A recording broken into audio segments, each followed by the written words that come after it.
Após a Revolução de 25 de abril de 1974, Portugal foi palco de sucessivas greves e ocupações.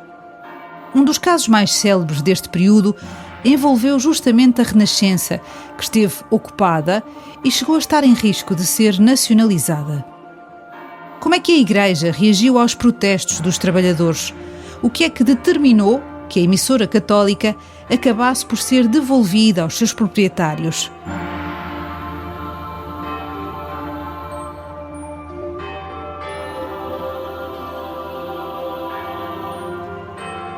O meu nome é Ana Catarina André. Este é o Igreja e Liberdade, um podcast da Renascença em 5 episódios sobre o papel dos católicos na transição democrática e sobre as transformações ocorridas na Igreja neste período, com coordenação científica de Paula Borges Santos, numa parceria com o IPRI, Instituto Português de Relações Internacionais. Depois de, no episódio anterior, termos abordado o impacto da Revolução na Igreja, chegou a vez de falar sobre o caso Renascença.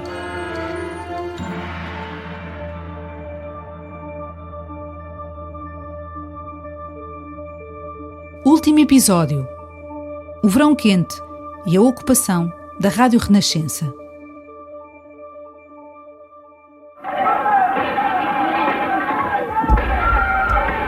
Naqueles anos, de 1974 e 1975, o então jovem universitário Luís Campos e Cunha esteve em tantas manifestações que não se lembra exatamente de todas. Quando foi a ocupação do Jornal República, estive na manifestação à porta do Diário de Notícias quando o Saramago expulsou 30 ou 40 jornalistas de um dia para o outro, porque eram considerados reacionários. As manifestações havia em todo lado, manifestações de apoio aos comandos, na Amadora, eu sei lá, eu tive em todas. A motivação era clara. Era preciso defender a democracia e eu liguei-me ao Partido Socialista e andei em tudo que eram manifestações do Partido Socialista e sem ser do Partido Socialista em todo lado. Ali à volta de Lisboa, por todo lado, a fazer campanha e coisa, colar cartazes. Luís Campos e Cunha, que mais tarde seria Ministro das Finanças, esteve também no comício do Partido Socialista, na Alameda Dom Afonso Henriques, que em junho de 1975 juntou 1 milhão de pessoas. Foi uma manifestação gigantesca que ocupou a Alameda do Mário Soares a defender a democracia. A seguir ao 11 de março, alguns por ali. E foi uma manifestação gigantesca, provavelmente terá sido a maior manifestação que eu jamais tive. Fingindo acreditar que havia uma marcha sobre Lisboa que só existiu na cabeça desses paranoicos, constituíram-se também em grave responsabilidade. Uma manifestação contra o radicalismo de esquerda, em que Mário Soares pediu a demissão do então primeiro-ministro Vasco Gonçalves, conotado com o PCP. Naqueles meses conturbados, Luís Campos e Cunha habituou-se também a ver o pai, o tenente-coronel Ferreira da Silva, que era então chefe de gabinete do Presidente da República, Costa Gomes, em situações de perigo. O meu pai de vez em quando telefonava-me e dizia assim: olha, diz à mãe que eu hoje não vou jantar a casa. E eu já era o nome de código que ele não vinha dormir a casa. Portanto, entrava na clandestinidade, ia dormir a casa de um amigo ou qualquer coisa. Por ser chefe de gabinete do Presidente da República, o pai de Luís Campos e Cunha, que foi também secretário de Estado da Comunicação Social, testemunhava de perto o crescente radicalismo que se instalava no país. A seguir ao 11 de março, houve várias vozes na chamada Assembleia do MFA, Assembleia Selvagem do MFA. Houve pessoas que queriam fazer fuzilamentos imediatos. E o Costa Gomes opôs-se. Quiseram fechar as fronteiras. E o Costa Gomes opôs-se. Quando foi para as eleições, em 25 de abril de 75, uns dias antes, um mês antes, tinha havido o 11 de março, aquilo havia uma pressão brutal para não se fazer eleições. E o Costa Gomes chamou o meu pai e disse: olha, vá para casa, escreva um discurso. Era o meu pai que normalmente escrevia os discursos dele, para eu anunciar as eleições no dia 25 de Abril. Não diga a ninguém, chame a televisão, mas não diga para o que é, diga só que é um discurso meu. Porque ele não queria, ele sabia perfeitamente que ia sofrer pressões brutais para não haver eleições.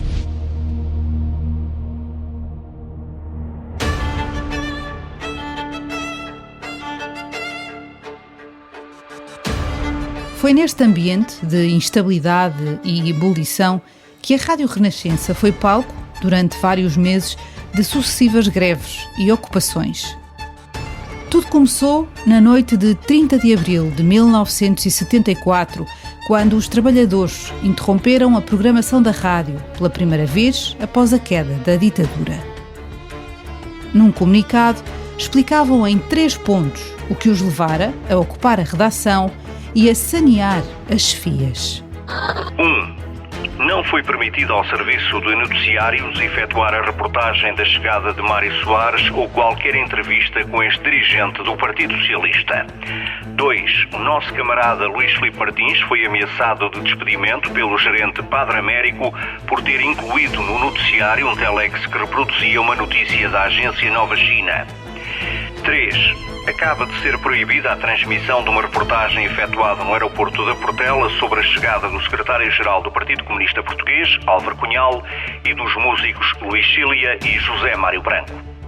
Palavras repetidas na antena da Renascença ao longo de 7 horas, interrompidas apenas, aqui e ali, por alguns trechos de música clássica. A greve apanhou de surpresa o Conselho de Gerência da Renascença, que temia que o ambiente de convulsão que se vivia nas ruas se propagasse também na emissora católica, detida pelo Patriarcado de Lisboa e pela Conferência Episcopal Portuguesa.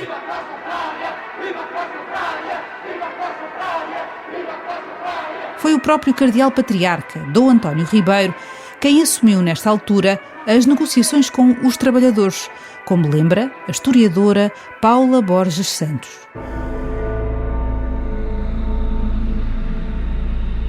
Dom António Ribeiro faz uma proposta de retirar de funções o Conselho de Gerência, que era contestado pelos trabalhadores, e reconhecer a Comissão de Trabalhadores que se tinha formado e reconhecê-los como interlocutores. É também Dom António que tem a iniciativa de apresentar um protocolo provisório de gestão, com a promessa de que seriam elaborados novos estatutos para a rádio.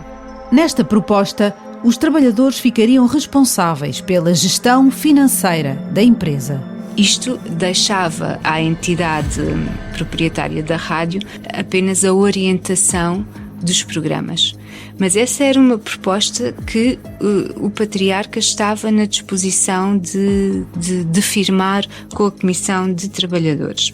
E, de facto, é esse o primeiro acordo que acontece no final de maio, sensivelmente, e a partir daí é eleito um Conselho de Administração e isto vai dar alguma estabilidade até final de agosto. Em setembro de 1974, o conflito voltou, no entanto, a reacender-se, como os trabalhadores explicaram nessa altura.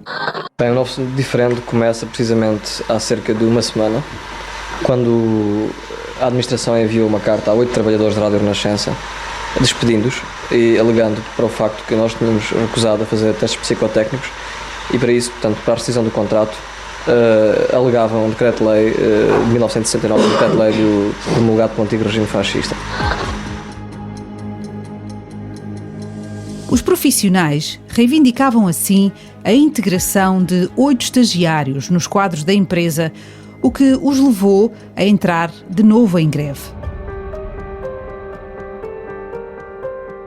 A historiadora Paula Borges Santos recorda que foi nesta altura que os trabalhadores começaram a usar a rádio para criticar a hierarquia da Igreja. Há aqui claramente, a partir de setembro de 74, uma posição irredutível da entidade patronal. Percebem que há alguma manipulação, começam a chegar os primeiros elementos estranhos à equipa de trabalhadores da Rádio Renascença aos estúdios, a ocupar os estúdios, a estarem presentes nas emissões, sobretudo com a aproximação dos trabalhadores ao Sindicato dos Profissionais das Telecomunicações e Radiodifusão, que pertencia à Intersindical e era controlado pelo PCP. Começa a haver aqui uma apropriação desta força política do conflito e daí também a intransigência da Igreja em negociar.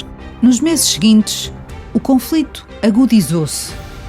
Segundo os bispos, a questão deixara de ser laboral e passara a ser ideológica, o que os levou a pressionar o poder público para que pudessem reaver a posse da rádio. A 19 de fevereiro de 1975, houve nova greve.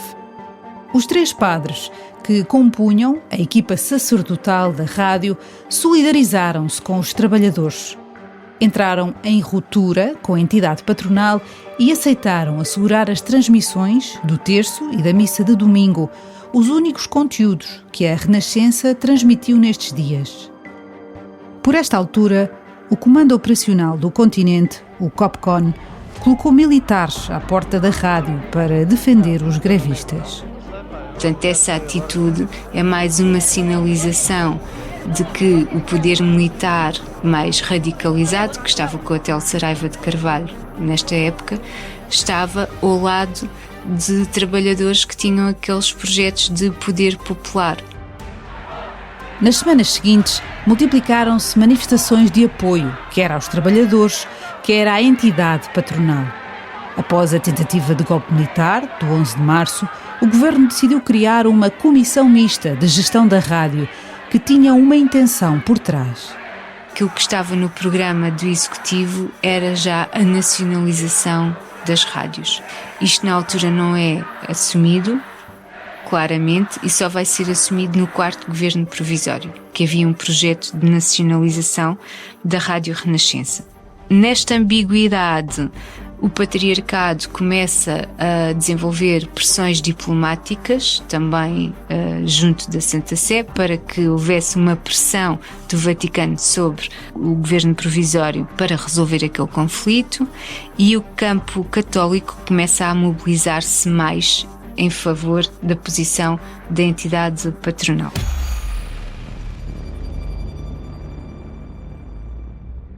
Adriano Pereira Caldas, que foi chefe de redação da Renascença, acompanhou de perto o caso. Mais tarde, relataria assim um novo episódio do conflito, ocorrido a 27 de maio daquele ano de 1975. Os estúdios de Lisboa foram ocupados por trabalhadores da atividade radiofónica e por indivíduos estranhos à estação. O edifício emissor da Buraca foi assaltado e expulsos os técnicos que nele se encontravam. Tudo perante a total passividade das autoridades civis e militares. O mais insólito, porém, ainda estava para vir. Na madrugada do dia 31, 3 trabalhadores dos emissores assaltados foram presos à ordem do COPCON sob a espantosa acusação de pertencerem a uma associação de malfeitores, com suspeita de envolvimento no 11 de março. O caso fez com que Dom António Ribeiro conversasse com o Hotel Saraiva de Carvalho, comandante do COPCON, como contou Adriano Pereira Caldas. A posição assumida por Hotel Saraiva de Carvalho e os termos em que a expressou ultrapassaram os limites do aceitável. Dom António Ribeiro não foi capaz de suster uma exclamação indignada. Corja de indecentes.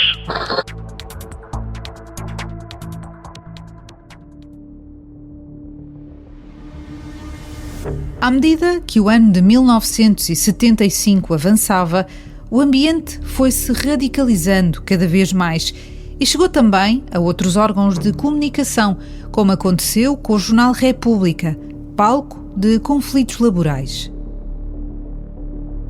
Com a chegada do verão de 1975, conhecido como Verão Quente, diversos sindicatos dos setores da informação e das telecomunicações convocaram uma manifestação de apoio aos trabalhadores da Renascença em frente ao Patriarcado de Lisboa, que naquela altura ficava no Campo de Santana e que contou com o apoio da UDP e do MES, mas também de alguns cristãos que criticavam a hierarquia da Igreja. Para esse mesmo dia, 18 de junho, foi convocada também uma contramanifestação, no mesmo local, de apoio ao Patriarca de Lisboa e à emissora católica, através da distribuição de panfletos. Amigo, queres viver no Portugal livre? Queres a verdade sobre os acontecimentos?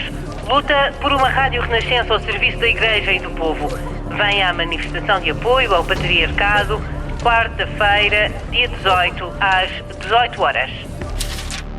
O convite espalhou-se rapidamente e, naquele final de tarde, centenas de católicos concentraram-se junto ao Patriarcado de Lisboa. Entre esse grupo de católicos estava Maria Luísa Falcão, então uma jovem professora universitária.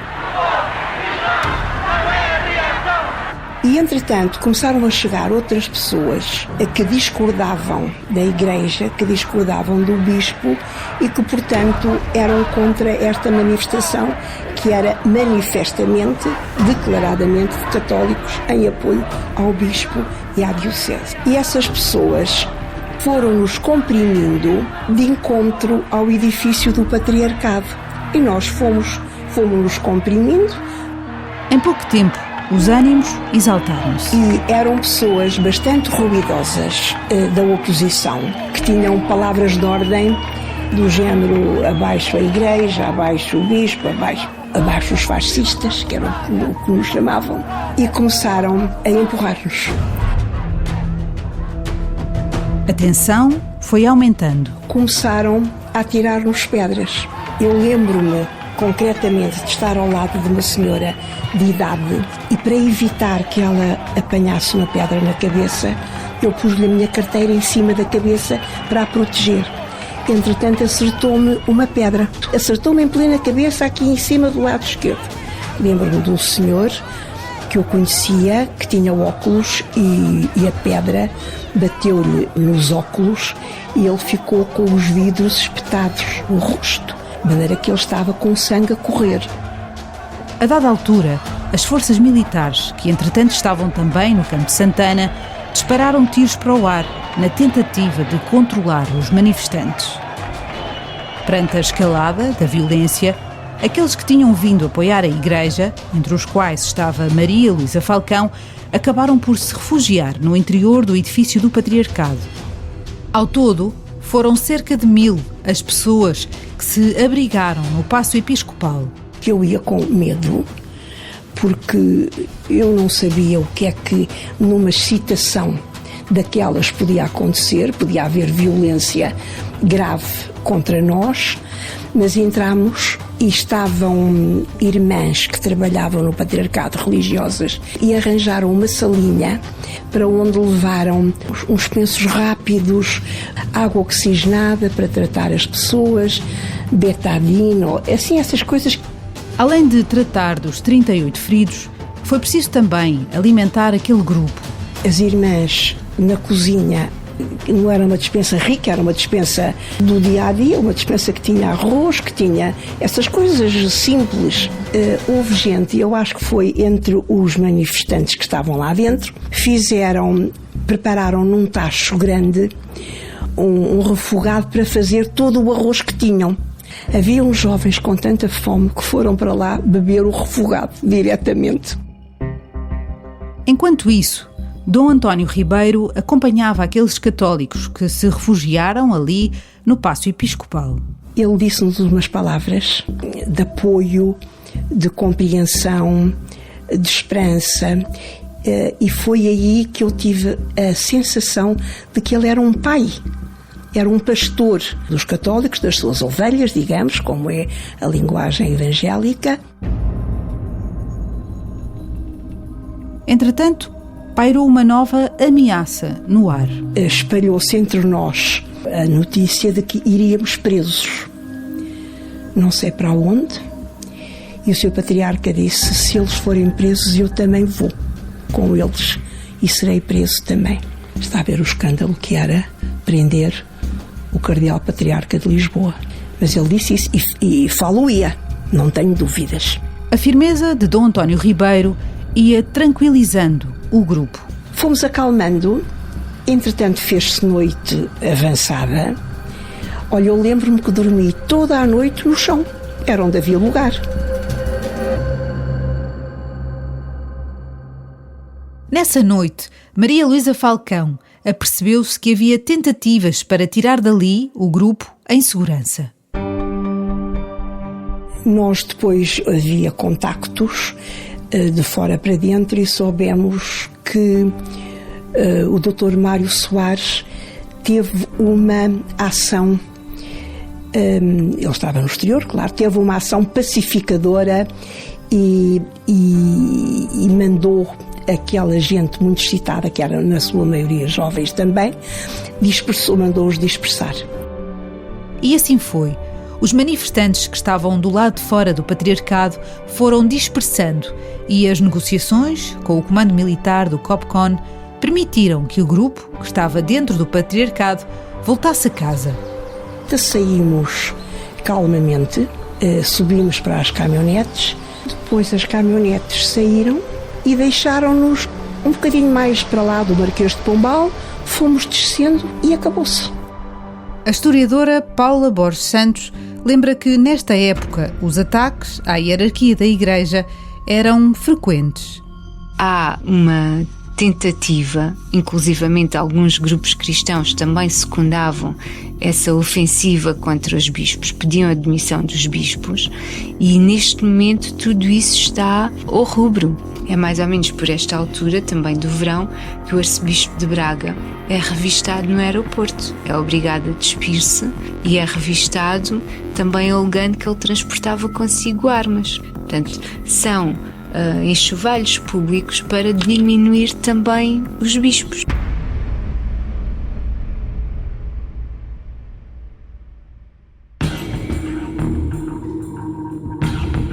Poucos dias depois, a 1 de julho de 1975, o governo decidiu devolver a rádio à Igreja, o que motivou uma reação por parte dos ocupantes. Comunicado. A Comissão Coordenadora de Trabalhadores da Rádio Renascença foi convocada esta manhã para uma audiência com o Primeiro-Ministro-General Vasco Gonçalves e o Ministro da Comunicação Social, Comandante Correia Jesuíno, durante a qual lhe foi comunicada a decisão governamental de entregar a Rádio Renascença à entidade patronal. Sempre os trabalhadores ocupantes... Uma decisão governamental que não foi respeitada, recorda a historiadora Paula Borges Santos. Quem não vai acatar essa ordem foi o Hotel Saraiva de Carvalho, novamente, o COPCON.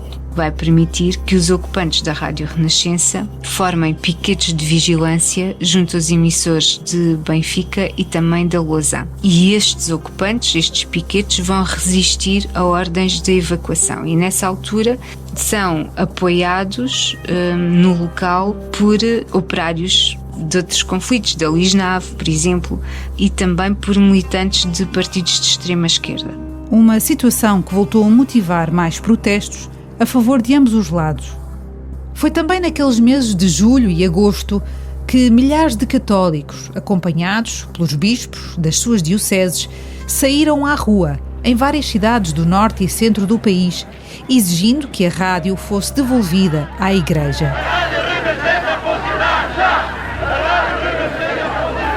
Em Braga, por exemplo, estiveram 100 mil pessoas. Em Lamego, 35 mil. E em Leiria, 20 mil. Nesta mesma fase, multiplicaram-se também, no norte e no centro e nos Açores, assaltos às sedes do PCP, do MDP-CDE e dos partidos de extrema-esquerda. Ações que estes partidos procuraram associar aos católicos, gerando um tumulto social e político ainda maior. Na rádio, os estúdios de Lisboa continuavam a ser alvo de lutas ideológicas, o que fez com que, em meados de 1975, a emissão da Renascença fosse assegurada pela redação do Porto. Era lá que trabalhava o jornalista João Pacheco de Miranda. E todos os dias com riscos, que a gente não tinha bem a noção dos riscos que corríamos, que a Renascença no Porto, que era na Roçada da Bandeira, no 7º andar, foi várias vezes invadidas pelo povo de punho no ar, a dizer que o povo está com a MFA e vamos eliminá-lo, temos que acabar com esta corja, com estes fascistas. Enchia-se a boca com a palavra fascista, o que prova uma tremenda ignorância, porque o fascismo é um fenómeno terrível, com certeza, mas que tem o epicentro, sobretudo em Itália, e portanto tudo que não era da cartilha era fascista. Então, e isso era aproveitado para uma onda de violência, mesmo física, de ameaça. Com outros colegas, João Pacheco de Miranda começou a usar o microfone para dar opinião sobre o que estava a acontecer no país, contrariando em muitos casos as perspectivas apresentadas pelos que, em Lisboa, ocupavam a Renascença. Eu, o Zé da Silva e o Padre Eloy fazíamos um texto que se chamava e era lido na Renascença, que era a nota de abertura. Mas essa nota de abertura foi criada no Porto, num contexto muito difícil, muito especial, e que era, no fundo, eu saía do meu papel de jornalista como reportador ou reportava o acontecimento, para dar a minha opinião sobre como é que estava o país, em termos políticos, como é que ideologicamente nós estávamos a caminhar para uma coisa que não quereríamos, que a maioria esmagadora não queria. Enfim, estamos a falar à altura dos SUVs, das campanhas de alfabetização, em que os soldados com o cabelo pelos ombros iam para as aldeias catequizar um povo que não queria uma coletivização geral.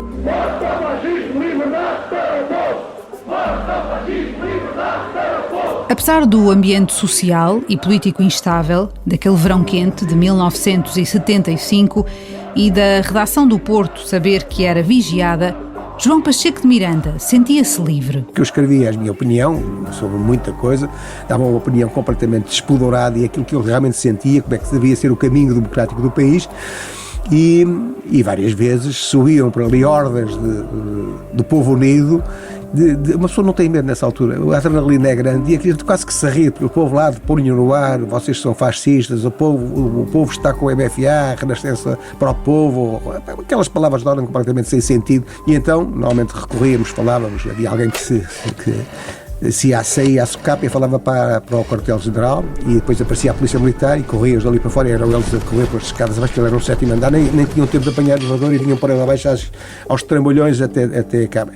Ao mesmo tempo, o trabalho que a redação do Porto ia fazendo era reconhecido. Passava horas e horas e horas na Renascença. Não precisávamos sair para ir almoçar porque as pessoas levavam-nos ao almoço. Restaurantes ali perto de Sá da Bandeira levavam-nos ao almoço lá acima.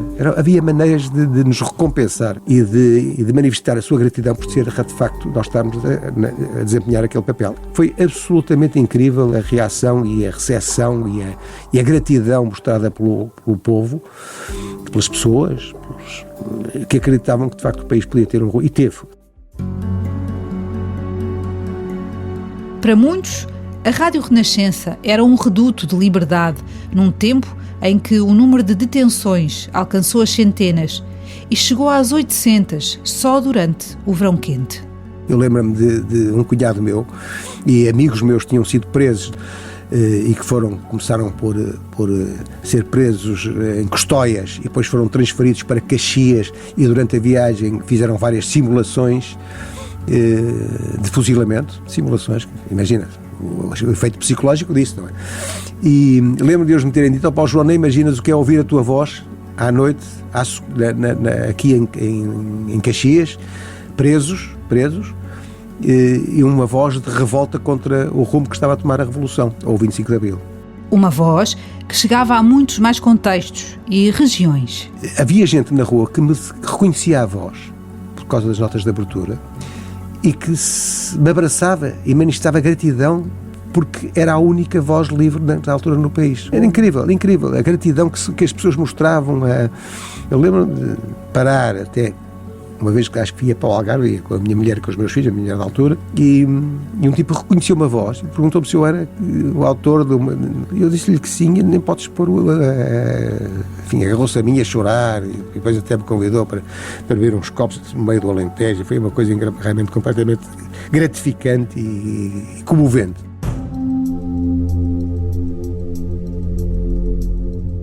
No fim do verão de 1975, os estúdios da Renascença, em Lisboa, continuavam ocupados e os emissores eram guardados por forças militares.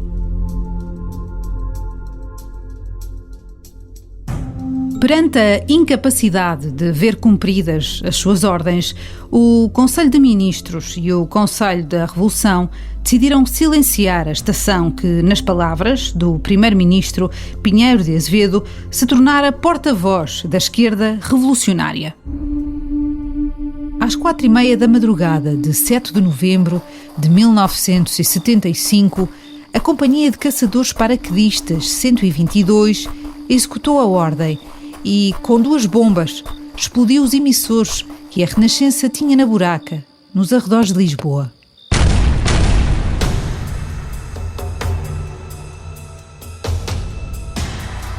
E foi assim que, após meses e meses de tumultos, o caso Renascença parecia ter um desfecho à vista.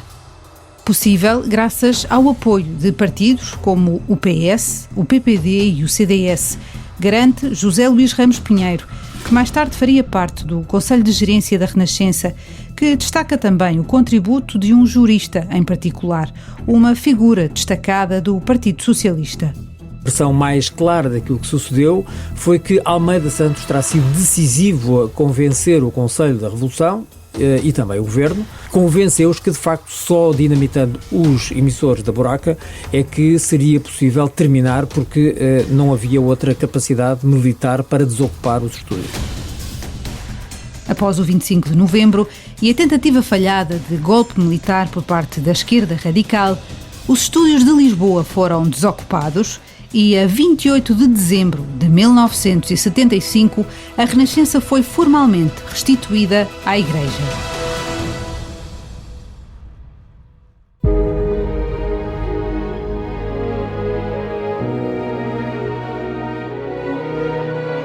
O jornalista António Ribeiro Cristóvão, que alguns anos depois seria coordenador da área desportiva da rádio, chegou em fevereiro de 1976.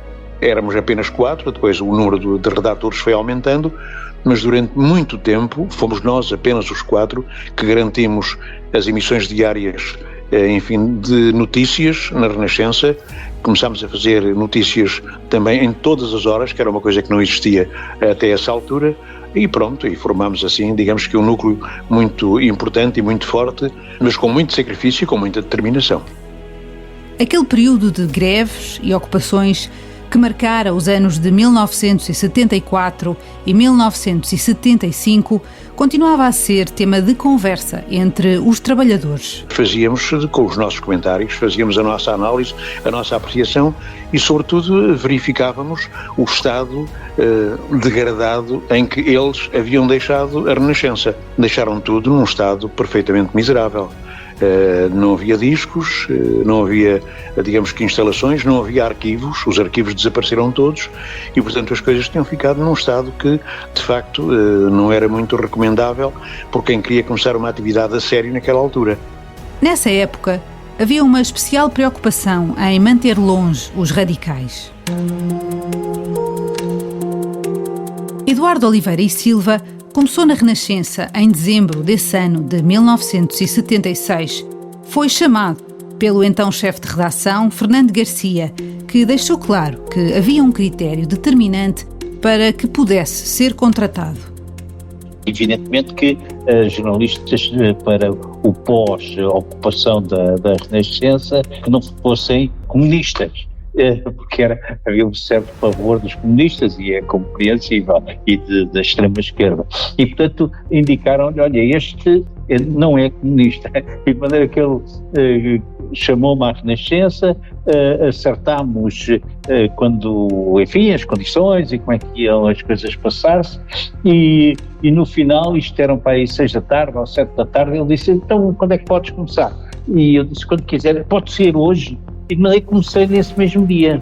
Em poucos meses, o número de jornalistas e locutores aumentou e a Renascença, que durante anos se manteve como um dos poucos meios de comunicação não controlados pelo Estado, ia-se afirmando cada vez mais.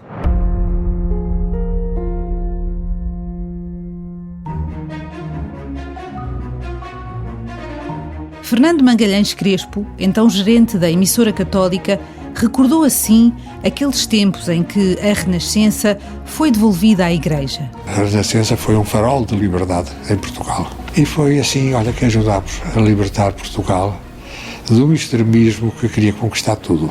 A historiadora Paula Borges Santos destaca o papel da Igreja, que neste período conseguiu impor limites ao Estado.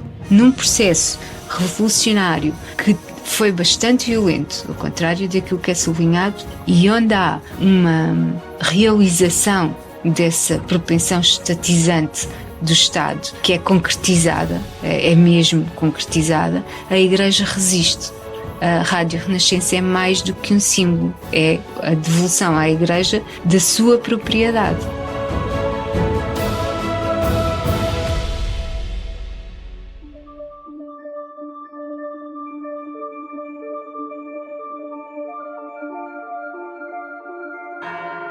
Este é o último de 5 episódios do podcast Igreja e Liberdade, sobre o papel dos católicos na transição democrática e sobre as transformações ocorridas na Igreja neste período. Igreja e Liberdade é um podcast produzido, narrado e escrito por mim, Ana Catarina André, com sonorização de Diogo Casinha, coordenação editorial de Catarina Santos e Pedro Leal, coordenação científica de Paula Borges Santos, numa parceria com o IPRI, Instituto Português de Relações Internacionais. Neste episódio foram usados sons do Arquivo da Renascença, da RTP e da Associated Press.